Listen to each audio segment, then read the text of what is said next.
আসসালামু আলাইকুম। যারা ফেসবুক আইডি কিংবা পেজে কাজ করতেছেন দীর্ঘদিন যাবৎ, অনেকগুলো ভিডিও আপলোড করতেছেন, কিন্তু কোনো ভিডিও আপনার ভাইরাল হচ্ছে না, ভিউজ বাড়তেছে না। তো এর সমস্যাটা যদি আপনারা বের করতে না পারেন, তাহলে আপনি ফেসবুকে সাকসেস হতে পারবেন না। আপনার ভিডিওগুলো কখনো ভাইরাল হবে না, এঙ্গেজমেন্ট বাড়বে না, রিচ বাড়বে না।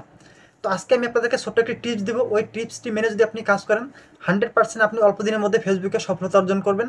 আপনার রাতারাতি আপনার ভিডিও ভাইরাল হয়ে যাবে। তো প্রথমত আপনারা যে ভুলটা করে থাকি, আমরা নিজের ভিডিও নিজে প্লে করে দেখি, এই কাজটি কখনো করবেন না। কিংবা অনেকেই আছেন যে ভিডিওর কমেন্টসে যদি কেউ কমেন্টস করে, সেই কমেন্টসগুলো রিপ্লাই করার দেওয়ার জন্য কিংবা কমেন্টসগুলো পড়ার জন্য কিন্তু সেই কমেন্ট বক্সে আপনারা ক্লিক করেন, সেক্ষেত্রে কিন্তু অটোমেটিকভাবে আপনার ভিডিওটি প্লে হয়ে যায়। তো এই প্লেটা যাতে না হয়, সেজন্য আপনাদেরকে ছোট্ট একটি কাজ করতে হবে। সেই কাজটি হচ্ছে, আপনি সেটিংস অপশনে যাবেন, যাওয়ার পরে ওখানে দেখবেন যে একটি অটো প্লে নামে একটা অপশন আছে। ওই অটো প্লেটার ওখানে আপনারা নেভার করে রাখবেন। নেভার করে রাখলে যখন আপনি আপনার কোনো ভিডিওর কমেন্টস বক্স সেকশন চেক করতে যাবেন, তো চেক করার সময় কিন্তু আপনার ভিডিওটি অটোমেটিকভাবে প্লে হবে না। সেক্ষেত্রে কিন্তু আপনার রিচ কখনো ডাউন হবে না, আপনার রিচ বেড়ে যাবে। আর দ্বিতীয়টা ভুল হচ্ছে, আমরা নিজের ভিডিও নিজে কখনো শেয়ার করব না।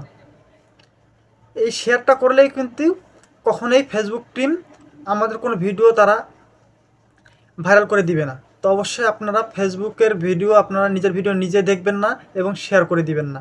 আপনি পারলে আপনার বন্ধু বান্ধবের মোবাইল দিয়ে শেয়ার করবেন, কিন্তু নিজের মোবাইল দিয়ে কখনো এই কাজগুলো করবেন না। এই ভুলগুলো করলে কখনোই আপনার ভিডিও ভাইরাল হবে না। ভালো থাকবেন সবাই।